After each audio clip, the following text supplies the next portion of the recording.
പറ്റില്ല എന്ന് പറയാനാണ് ഉദ്ദേശമെങ്കിൽ ഇത്രയും കാലം ഇവിടെ നിന്ന് തിന്ന വറ്റിന്റെ കണക്കെങ്കിലും മനസ്സിൽ കൂട്ടി നോക്കണം. അതിന്റെ നന്ദി കാണിക്കാൻ ശ്രമിക്കണം. മര്യാദയ്ക്ക് ആ ഫോൺ എടുത്ത് സംവിധായകനെ വിളിച്ചു പറ. ചേച്ചി എന്തിനാ ഇത്ര ആലോചിക്കുന്നേ? ചേച്ചി ഈ അവസരം വേണ്ടെന്ന് വെച്ചാ അയാള് പിന്നെ എന്നെ നായികയാക്കൂ. പറ മോളെ.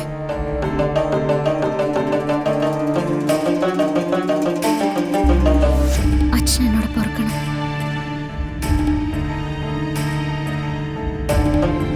ഈ കുടുംബത്തിനും ഇവിടെയുള്ളവരുടെ നന്മയ്ക്കും വേണ്ടിയല്ലാതെ ഞാൻ ഇന്നുവരെ ഒരു തീരുമാനം എടുത്തിട്ടില്ല.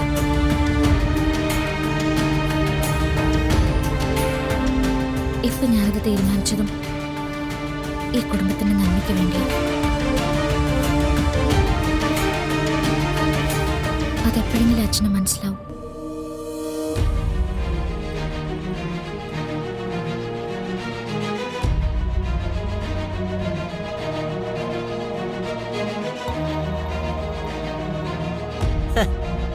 ഇപ്പൊ എങ്ങനെയുണ്ട്?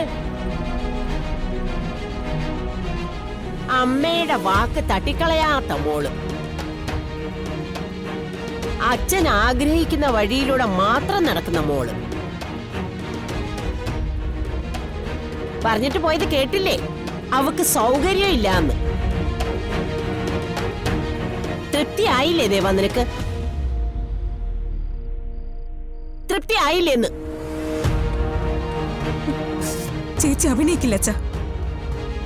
ഒരാള് ചത്തു കിടക്കുന്ന വീട്ടിൽ നിന്ന് മറ്റൊരാൾക്ക് അഭിനയിക്കാൻ പോകാൻ പറ്റില്ലല്ലോ. ചാവുന്നത് എങ്ങനെയാന്ന് ഞാൻ കാണിച്ചു തരാം എല്ലാവർക്കും.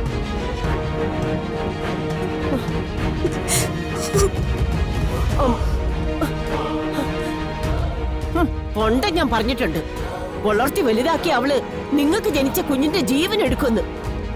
അതാ ഇപ്പൊ ഇവിടെ നടക്കാൻ പോന്നേ.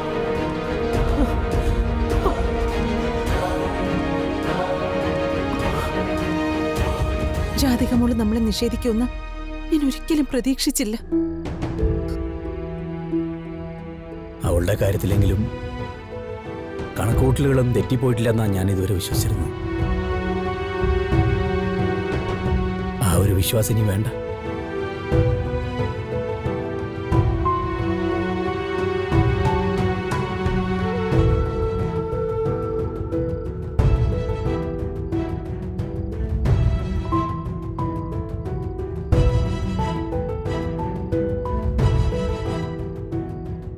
ആദ്യമായിട്ടാ അച്ഛൻ്റെ അമ്മയുടെ വാക്കുകൾ ഞാൻ തട്ടിക്കളയുന്നത്. അവരൊരുപാട് വേദനിക്കും. പക്ഷെ വാക്ക് കൊടുക്കാൻ എനിക്ക് പറ്റില്ല. ഞാൻ വാക്ക് കൊടുത്താല് അത് പ്രിയം വരണോ ഒന്നിച്ചുള്ള ജീവിതത്തിന്റെ അവസാനമായിരിക്കും. എന്ത് ചെയ്യണമെന്ന് എനിക്കറിയില്ലല്ലോ ദൈവമേ.